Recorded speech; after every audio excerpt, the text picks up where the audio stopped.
Este podcast é um oferecimento de Nadai Ferro e Aço, 12 3832 7124, Ubatuba, São Paulo.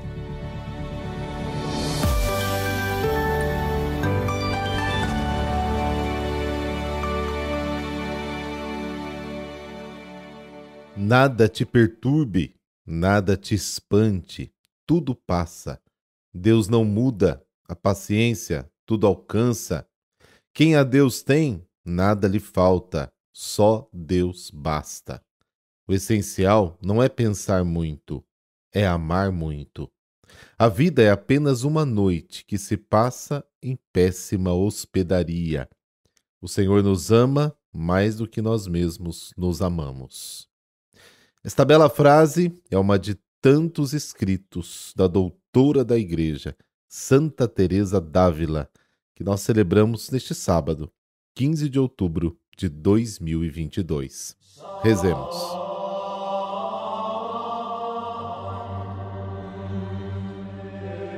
Pelo sinal da Santa Cruz, livrai-nos Deus, nosso Senhor, dos nossos inimigos.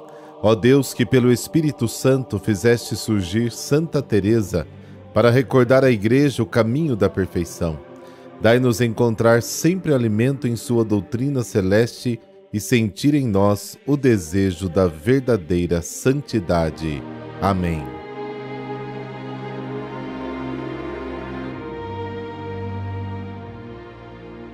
Lucas, capítulo 12, versículos de 8 a 12. O Senhor esteja convosco, Ele está no meio de nós. Proclamação do Evangelho de Jesus Cristo segundo Lucas. Glória a vós, Senhor. Naquele tempo disse Jesus aos seus discípulos: Todo aquele que der testemunho de mim diante dos homens, o Filho do Homem também dará testemunho dele diante dos anjos de Deus. Mas aquele que me negar diante dos homens, será negado diante dos anjos de Deus. Todo aquele que disser alguma coisa contra o Filho do Homem será perdoado, mas quem blasfemar contra o Espírito Santo não será perdoado.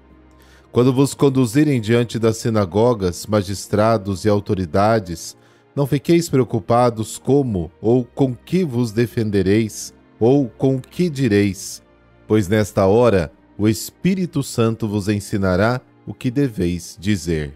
Palavra da salvação. Glória a vós, Senhor.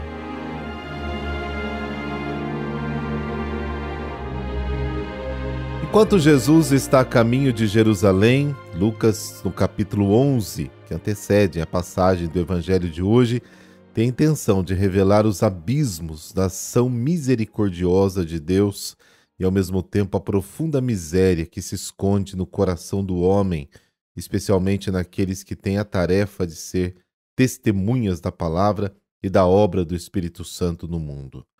Tendo como pano de fundo esta realidade, Jesus lhes apresenta uma série de reflexões que fazem o leitor do Evangelho sentir-se atraído pelo poder de sua palavra, a ponto de deixar-se tocar totalmente e se despojar de todos aqueles delírios de grandeza que agitam o coração do ser humano. Além disso, o fiel se identifica com as várias atitudes que o ensino de Jesus vem suscitar.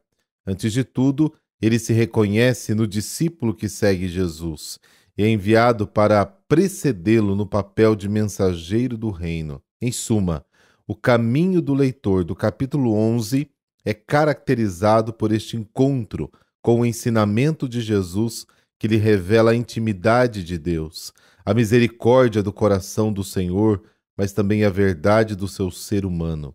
No capítulo 12, por outro lado, Jesus contrasta o julgamento pervertido do homem com a benevolência de Deus que sempre se dá com superabundância. A vida do homem está em questão.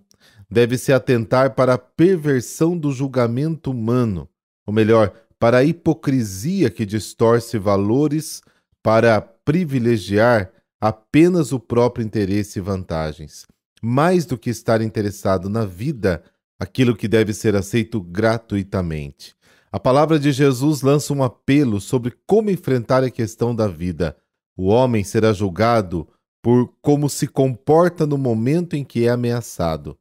Devemos nos preocupar não tanto com homens que podem matar o corpo, mas sim ter no coração o temor de Deus, que julga e corrige. Mas Jesus não promete aos discípulos que serão poupados de ameaças, perseguições, mas lhes assegura a ajuda de Deus no momento da dificuldade. O compromisso corajoso de reconhecer publicamente sua amizade com Jesus envolve, como consequência, a comunhão pessoal com Ele no momento do seu retorno para julgar o mundo. Ao mesmo tempo, a traição, quem me nega, que tem medo de confessar e reconhecer publicamente Jesus, condena a si mesmo. O fiel é convidado a refletir sobre o significado crucial de Jesus na história da salvação. Deve-se decidir ou com Jesus ou contra Ele e sua palavra de graça. Nossa salvação depende desta decisão de reconhecer ou negar Jesus. Lucas destaca que a comunhão que Jesus dá aos seus discípulos no tempo presente será confirmada e se tornará perfeita no momento de sua vinda em sua glória. A blasfêmia contra o Espírito Santo é entendida aqui por Lucas como falar ofensivo ou falar contra. Este verbo foi aplicado a Jesus quando, no capítulo 5, ele perdoou os pecados. A blasfêmia contra o Filho do Homem é menos grave do que aquela contra o Espírito Santo. É isso? A linguagem de Jesus pode ser bastante forte para o leitor do Evangelho de Lucas. No caminho do Evangelho, ele viu Jesus mostrando o comportamento de Deus, que vai em busca do pecador, que é exigente, mas que sabe esperar o momento de retorno a ele, ou o amadurecimento do pecador. Em Marcos e Mateus, a blasfêmia contra o Espírito é a falha em reconhecer o poder de Deus por trás dos exorcismos de Jesus. Mas em Lucas pode significar rejeição deliberada e consciente do espírito profético que opera nas ações e ensinamentos de Jesus, ou seja, na recusa de encontrar a ação misericordiosa e salvífica com o Pai. A falta de reconhecimento da origem divina, da missão de Jesus, as ofensas dirigidas à pessoa de Jesus podem até ser perdoadas, mas quem negar a ação do Espírito Santo na missão de Jesus, a isso não será perdoado. Não é uma oposição entre a pessoa de Jesus e o Espírito Santo, nem um contraste, um símbolo de duas épocas diferentes da história, a de Jesus e a da comunidade pós-pascal. Mas, em última análise, o evangelista pretende mostrar que negar a pessoa de Cristo equivale a blasfemar contra o Espírito Santo.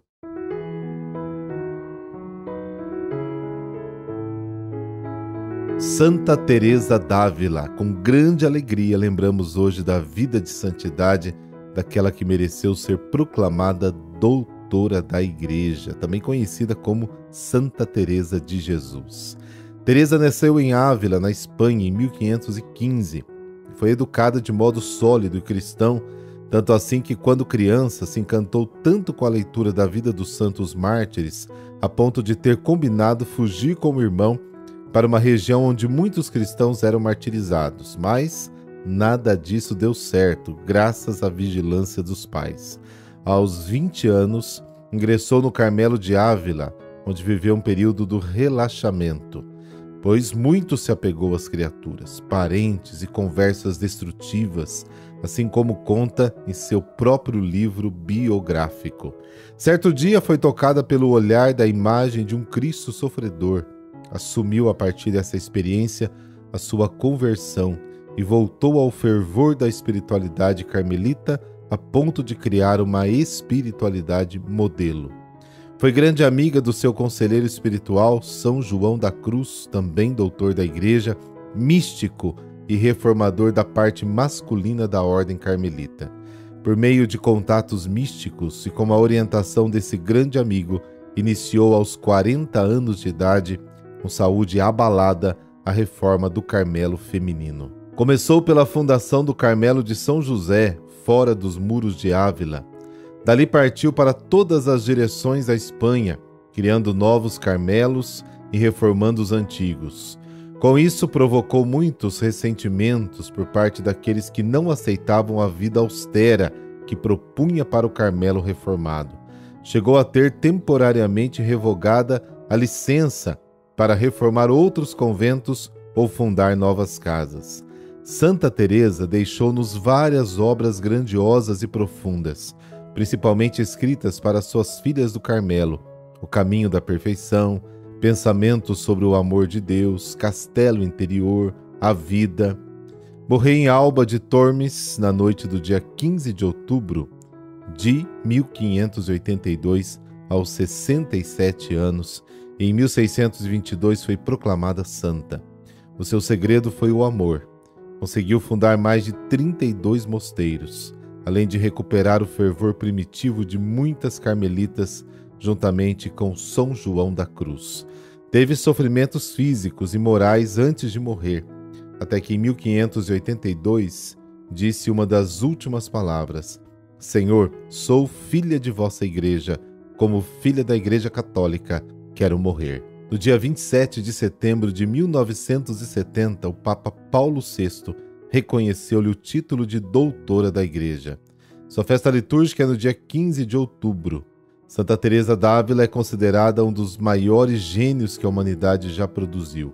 Mesmo ateus e livres pensadores são obrigados a enaltecer sua viva inteligência, a força persuasiva de seus argumentos, seu estilo vivo e atraente e seu profundo bom senso.